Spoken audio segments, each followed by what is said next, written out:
Make sure you meet them in person. Ask them questions.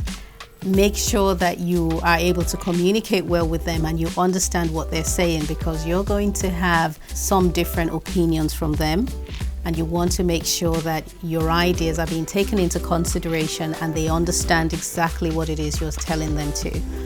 Another tip is to ensure that they have dealt with a project at the level that you're expecting them to. We are lucky to have been able to design nurseries around the world on very different budgets.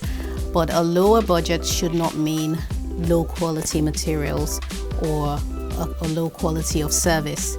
It should be a high standard right across the board. And so make sure that your designer has got a wide range of experience, but more importantly, at the level that your nursery is being designed at. And finally, ask them for a schedule. You need an idea of how long this is going to take and what they expect from you, because it's essential that this isn't a project that's going to go on and on without an end and you have no idea where you're standing, especially when you're expecting a baby and you do have a deadline.